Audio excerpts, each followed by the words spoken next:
Hello, everyone. Welcome back to this week's Emotional Man Weekly Podcast. Today, I am thrilled to have with me my good friend and partner in crime during a MBA program. This is Crystal Voss. She is the Director of Portfolio Management at Structural Capital. She's also a mother with 2 children, happily married. Welcome to the show, Crystal. Thanks, Joseph. Now, Crystal, I want to start off about structural capital. I know Mhm. this is a recent position for you. So why don't you go ahead and share with our guests what your work history has been like and how you came to this role right now? Yeah, so I grew up basically working at a corporate bank. And then when I was let go from that position, found myself contracting and ended up at a venture debt company in Arizona that was just starting out, had no idea what venture debt was, but just came on as a contractor to help them close their books one year. And they said, "Hey, we don't have anyone to monitor the portfolio. So would you be willing to come in and learn how to do that?" And at that point, we were about 10, 11 employees, and again, based in Arizona, and grew in that position quite a bit. By the time I left that company, I think we were about 45, 50 people. So Wow. it grew a lot in about 7 years. And then started to, during the MBA program, you start to get a little bit itchy and what else can I do? How can I continue to grow? And found Structural Capital, who was basically at the same point as my previous company when I first started. So again, about 10 people, didn't really have someone taking the lead on the portfolio management process, Mhm. and was able to talk them into seeing that they needed this type of position, and was hired last year in June. So it's been quite a ride. What did that conversation look like? Coming in saying, first off, did you already have a connection inside structural capital? And then, Yeah. yeah, just share with me what that conversation looks like, putting forward, like, hey, you need this and you need me. Yeah. So I knew the CFO. The CFO worked at my previous company with me. And I was like, "Hey, I think it's time for me to find something new." And he's like, "We don't really have anyone doing what you're doing at Trinity," which was the previous company that I was working for. And I said, "Okay, tell me a little bit about what's going on, how you're working, what your deals are like." And he started talking to me about the complexity of the deals that they were doing, and they're not really like normal. They like to add some creativity in how they structure their deals. And the more I started listening, the more I kept asking, "How are you tracking that? How are you keeping up with all of the changes and all of the different things that are going on?" Because we're struggling with that. And so I said, "I can absolutely help you do that. I can help you mainstream it. I can help you streamline everything, put in processes, put in procedures and that kind of stuff to really help us keep track, or help them keep track of the deals and the changes that were going on." When I met with partners, they the same way, they're like, "We don't need someone like this. We're fine. We're okay." And the more that I talked to them, the more they were like, "Okay, maybe we do need someone to come in and help us put this together and install some new software," which they were already doing before. They were already looking at that. But when they brought me on, they're like, "Tell us what you think. How do you think this would, which software should we go with?" And at that point, they were like sold. They were like, "Okay, yeah, we do need what you can provide." And so that's how it started. That's incredible, especially just knowing and standing in your value, that kind of your experience. Yeah, that's always been tough for me because I've always had some sort of imposter syndrome on how I got to where I was and what I was doing. And so that was a real validating point for me because I'd always had those feelings. So how did you combat it this time around? Their belief in me and my abilities has really been helpful. They let me take over, they let me do the tasks that I was brought in to do, and they trust my thoughts and they trust my opinions and they ask for them. And so that's been really helpful in strengthening my sense of value. Mm, incredible. As I understand it, you were doing this at near the end of our shared MBA program, and your children are also in the transition stage as well, right? Because they're 19 and 21. Mhm. It's going to college, away from home for a little bit. So talk to me about kind of the intersection of transitioning to a new job, transitioning out of the MBA program, and your children transitioning out of the house. I would like to say that they've transitioned out of the house. Oh. They both did spend a year in the dorms, but then after that first year, they're like, oh, maybe we should be at home. They both are still at home, but they both have their own lives. They work, they go to school. And so as long as they're continuing to do that, they're welcome to stay here and get on their feet. But it has been a transition for them too, because all four of us, or the three of us, were in school at the same time and trying to navigate the normal work or the normal home life where I wasn't around as much. And then they had to start doing a little bit more on their own and taking care of themselves just a little bit more than maybe what they were doing before. But yeah, they've handled it well. They're pretty strong minded kids, which is great, which is what we always wanted them to be. It's been good. The transition has actually gone smoother than I think others have had. Hmm. What do you suppose that is? The reason why I ask is that we have business owners and leaders in all kind of stages of life, but this is a tricky one. Children leaving the home, you're hoping that they have everything they need, and then they come back home when they realize, oh, wow, maybe I need a little bit more before I go back out again. But the dynamic has changed. And so if you wouldn't mind sharing, what was your experience like with that? And why do you feel like it went smoother than perhaps it potentially could have?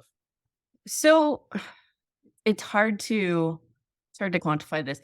My kids have always been respectful kids. They've always, like, people will talk to my kids and be like, you have really great kids. They're very polite, they're engaging. And so we've always treated them as equals or at the right age. We never talk down to them. We never dismiss them. We listen to them. We value their thoughts. We've always shown them that they have value and we want to know what that is. And also just being upfront with them about our expectations and what is allowable in our house and what is not. And then just really enforcing that, I think, has been great. We've always had very open communications with them. You can ask me anything, and they do, which is great. I know that a lot of kids don't do that. And I know that a lot of families struggle during like the teenage years. We didn't have that.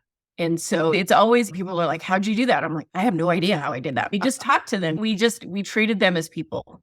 And I think that made a big difference. Yeah, it's interesting 'cause we've had all sorts of family dynamics on the show with individuals who are struggling with relationships, struggling with spouses, post-divorce. And one of the things that keep on coming back over and over again was either the importance that communication played with establishing boundaries, checking in on emotional health, where they're at, checking in on the relationship, or the neglect of communication Mhm. led to, I think one of the best ways that someone said it, they called it walls of indifference. That's Uh, interesting. yeah, they said they just found themselves following separate paths and they just had these walls of indifference between them. They didn't really know how to bridge after a while, Yeah.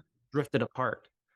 So maybe you can talk about, for those business owners who feel like they don't have good communication with their children or with their spouse, maybe talk a little bit about how did you facilitate those communications? I think that's something that a lot of people have when they're afraid to bring up a topic, and that fear is like an undercurrent Mhm. between, you and your child or you and your spouse. So maybe share just some of your experiences with broaching or talking about maybe taboo topics or expectations and boundaries. Yeah, those kinds of conversations are always difficult. It's hard, it's uncomfortable, and for all parties. And so there are times, and I won't say that we never struggled, especially with my daughter, because she would hold everything in, and then we'd be like, okay, but you got to talk. And we would make her sit down and we would not let her leave the room until she unloaded. And again, it was just a matter of, if you want to go to your room or you want to get out of here, you got to tell us what's going on. You've got to communicate with us. And she would shut down and we're like, You've got to advocate for yourself. You've got to be your own you've got to come out for yourself because we're not always going to be there.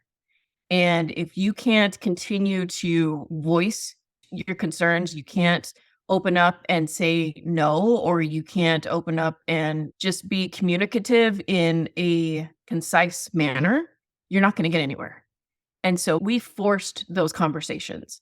And the same with my spouse. Whenever we would find ourselves colliding a little bit, we would sit and we would just force the conversation.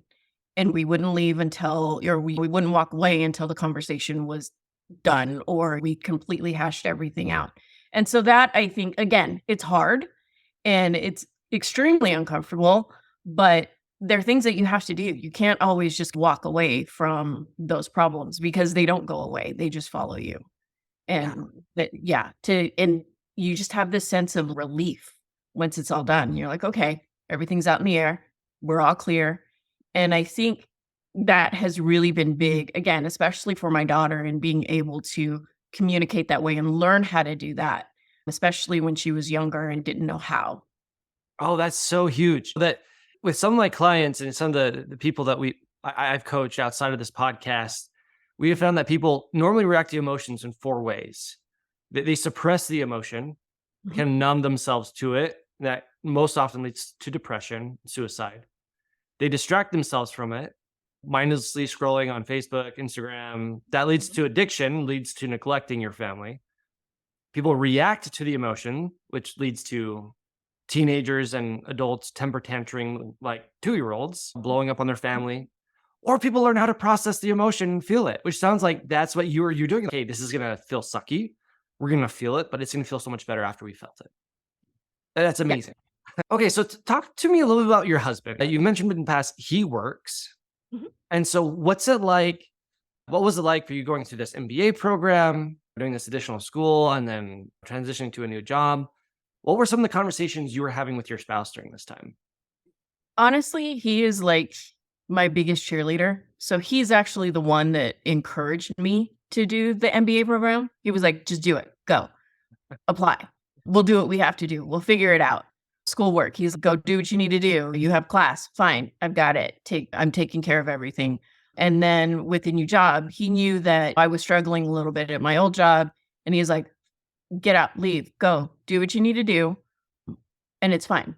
He's been like that forever. So we didn't talk about this, but I've known him since I was like 9. So we grew up together. He lived like down the block from me, and it was a small town. So I've known him my whole life. He's been a really great friend. And then that friendship just continued. And so again, he's always been the one that's just like, do it, just try it. You don't know what's going to happen. We'll figure it out. And so it's been great. He's my biggest support. That's I want to dig into this because I think that's something that everybody wants in a relationship. They Mhm. want a biggest cheerleader. And so talk to me a little about because one of the biggest issues that business owners and leaders have is that especially people who've started their own company, founders, it's like their baby. They have a relationship with their company, and sometimes that relationship with the company competes with their relationship with their spouse, with their Mhm. children, even with themselves. Mhm. And so what have you done to nurture that supportive relationship with each other so that these competing relationships haven't pulled you apart? So what do we do? We communicate. We communicate a lot. We talk all day. We're constantly like in some sort of communication. We talk at night and then we do a breakfast every weekend, just the two of us, where we can just sit and talk too. So that there's a lot of communication, but there's also a give and take, right? So I may have done the MBA program and I went through all that and he took care of things. So now maybe there's something he wants to do that now that I'm out of that program, he can go and do and pursue. And I'm fully supportive of it. We trade off back and forth. It's not just a everything is about me, it's everything is about us. And how can we support each other through that? And so we both try to give each other that space and make sure that we each have our own lives outside of the marriage, but then also are very connected in the marriage. That makes sense? Yeah, yeah, it does. No, Okay. it's phenomenal. What point do you find that having your own lives, I think that helps you individually be Mhm. more interesting to each other, helps you like grow and develop. But how do you defend against personal interests taking you away from your relationship with each other? Again, it's a balance, right? Like your personal interests can't be like 40 hours a week. Yeah, you got work and then you've got your personal interest that's taking up the rest of the time. It's really just a matter of balancing that and making sure that you're watching the time spent away or your own individual life is not too intrusive on what's at home. Mm. So like for me, I play softball, but it's only one night a week. And that's my individual time. And so that kind of stuff. So it's not huge, but it's something for me. No, that's really good. With your work and him working, Mhm. how often do your work days exceed, say, an average or work weeks exceed an average 40 hours in a week? Now, not as much. His previous job that he was at prior to his job at ASU right now, he was doing a lot of weekend and evening events. So that was difficult because he was gone. Some weeks it was like 60 hours, and especially during high event times, it was a lot. So those were difficult times, but now we've actually been able to get to a point in our work lives where we can balance out our work in 40 hours and then still have the rest of the time for ourselves. So it took a little bit to get there. Obviously, when you're first starting out, you're putting in all the hours that you can and establishing yourself. But now I think that we're a little bit older. We've been able to navigate through that and be like, okay, this is what is important to me, and this is what I can live with, and this is the kind of job I can live with to make sure that I'm balancing work and home. I think you talk about how these kind of stages of life where we're trying to put in a lot of hours to get things established. Startups experience this. Mhm. I think if you're in like a senior position in a company, it's very easy. We both know Charles. Yeah. Last time I talked with Charles, he was working 70, 80 hours a week. Ah. Um, but then you talk about this kind of phase when you realize, no, this isn't for me, Mhm. or my family can't really bear this any longer. Can you share what that was like for you and your husband? Because obviously you're not working 60, 70 hours a week. You're kind of pulled back to 40 hours a week. And that's because you've learned that this is what I can live with. So talk to me about what was it like during that phase and what led you to decide to make those changes? Yeah, it was mostly on his end where he was doing a lot of that. I was usually able to balance it with the exception of one job where I was doing on-call stuff, but I was doing the on-call stuff from home. So it's not like I was in the office for 60 or 70 hours a week. I could come home and take care of work from there. But for him, it was really difficult because he would leave home at 6:30 or 7 to get to work because he was driving, and then event nights would be 11, 12 at night. So, he was really struggling with that, and it got to the point where he was just really unhappy. Mhm. And when you're unhappy at work, you're unhappy at home because it just carries. You can't it's hard to let that go. And so it got to a point where I can't continue to be unhappy like this all the time and not feeling like I'm home and being with the family. And so at that point, we're like, okay, fine. If you have to take a step down, if you have to step back into a new position that's not going to either pay as much as it was before or it's not going to have the status that you had before, that's okay. If you're okay with it, then let's do that. And so at that point, he was like, "Okay, I can't do this anymore. It's just too much." And he was like, "Okay." And he found a new job. Mm. And actually, I think he quit before he had the new job. And that was yeah, and that's always scary for me because I'm like, "Oh my gosh." We're like, "Okay, it'll work out." And within a couple weeks, he had a new job. So it was okay. But it was just to the point where he was so unhappy that nobody was happy. Mm. How did you get through those weeks without tearing each other's eyes out? Because I don't know about me. There's a certain stage of my life back when I was a nuclear launch officer, new baby. Neither of us were sleeping. We're both really hard to be around. I remember just thinking once, I don't like being around my wife. Mhm, Like mhm. Yeah, it's yeah. just tough. And so, how did you get through that? We would set aside time for him to come home and be by himself. So it was like, okay, you're home. Here's 30 minutes. Here's an hour. Go sit in the bedroom for a little while. Go lay down for a little while. Decompress. Let the day go. I'll make dinner. I'll get everything together. And then when it's ready, you can come out. And so we tried to give so that he could let it all float away a little bit and then could re-engage with everyone. That's great. And then talk to me about how you processed through he quit his job before he had one. How were you able to go through that kind of whether people thinking about starting a company, thinking through a transition, there's always that kind of worry and fear in the back of their mind. How did you bear that? Yeah, it's scary. It's crazy scary. We knew that he had already been talking to the person that he's working for now. Like they had been in discussions for a while and we figured that position was going to come through. It just hadn't fully come through yet. So we had a good idea that he had something lined up. There were other things that he could do part-time for a little while if that this new job didn't fully come into fruition right away. So that helped ease a little bit of the stress. That I knew that he could find a job if he needed one. It may not be great, but it's something that he could work at.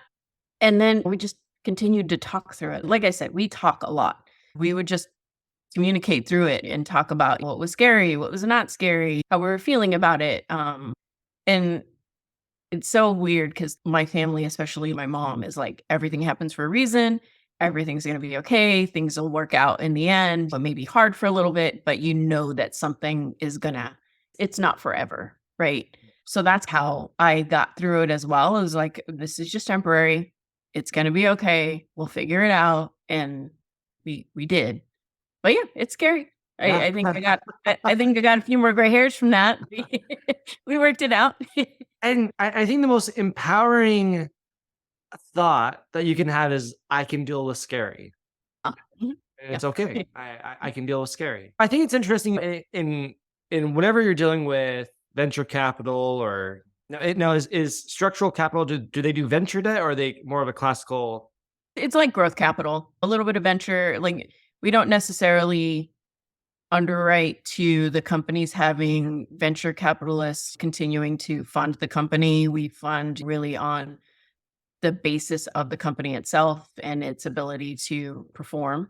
So it's more growth capital, but there is some venture debt to it. Okay. Now, in your world, having key metrics to measure whether or not a company is performing, I imagine that's your life. Is it performing? Is it successful? And one of the last questions I always love ending on is this idea of can you do the same for a family? If you had to identify, if someone came up to you and said, Crystal, you have to identify 3 to 5 KPIs or metrics to measure your family's health or your family's success. How would you respond to that question? I would say each family is different. Each family has their own successes. Each family thinks about success differently. What I think about success might not be what somebody else might not be what you do. You have a lot of kids. I have two. Success for me is not having a lot of kids. so so I don't think that you can have 1 or 5 KPIs for each family. I think it's all different. Hmm. What would you say are the KPIs for your family? For me, knowing that my kids can successfully, I've said this before, but advocate for themselves. I want to know that if I'm not there, they can stand up for themselves. They're not afraid to say no, or they're not afraid to stand up and push back. But also, it's just that they're happy doing what they're doing. I never wanted my kids to come to me and say, "What do you think I should be doing?" And this is what you expect from me, and this is what you've always wanted me to do. I never wanted that. I wanted them to find their own path and be happy in their own path. And so success for me is them finding that for themselves and knowing that they're happy doing what they're doing. How do you determine if that is occurring? Like for my daughter, she's doing elementary education. Mhm. And when I ask her, "Why are you doing elementary education?" She says, "Because I want to be the teacher that I didn't have at that age." Because she struggled with bullying, she struggled with other kids. And to me, that tells me she's thought about her current chosen path. That it's not just an easy, "Oh, I can go get a teaching degree and just go teach, no big deal." She's thought about the value that she can provide in that position, and she's passionate about it. She loves little kids, love her, and she loves doing and teaching those ages. I know she's happy in it. She could have easily done something like English or something because she likes to write. But so I know that this is what she really wants to do. Mhm. And my son, he's got so many different interests, but I want to be a math major. I want to maybe think about going into epidemiology and doing all of this stuff. And it's okay, but at the same time, we're consistently telling him, if you get into this and it's not what you find is right for you, or you don't really enjoy it, it's okay to find something else. And so I think just again, communication and making sure that we're constantly checking in and making sure that the path that they are choosing is something that is still making them happy. And as long as we feel like they're giving us true answers, then I think that's successful. This concept of, yeah, I think it's coming back down to communication for you. It really does. Yeah, for us, it's all about communication. Yeah, it's incredible.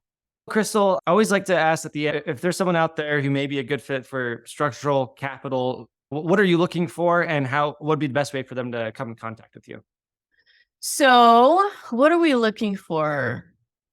Towards the end of the year, we're looking probably for analysts, someone who is willing to learn about venture debt or growth capital, who's willing to start at the bottom and work up. It's probably more for entry level, just graduated kind of positions. But yeah, anyone who likes numbers and likes, different industries and markets and is really interested in startup businesses, then give me a call.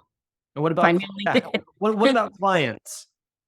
Clients. Ooh, what are we looking for in clients? We're looking for companies that have some revenue, have a good business model already in place, who just needs a little bit of capital to get them to profitability within the next 12 to 24 months, that really has a strong product. We're pretty agnostic as far as the industries. Don't really do a lot of equipment financings, things like that. It really is just debt to help the companies get to that next point in their growth story. Everyone, this has been Crystal Voss. Thank you so much for spending your time together. She is the director of portfolio management at Structural Capital and a great friend of mine. So I thank you so much for your time and just the wisdom and experience you've shared with us. I know I'm going to remember communication and the closed door room technique. I think that communicates pretty well. Hey, I'm serious about communicating. You better let's do this. Thanks, Joseph. Okay, thank you.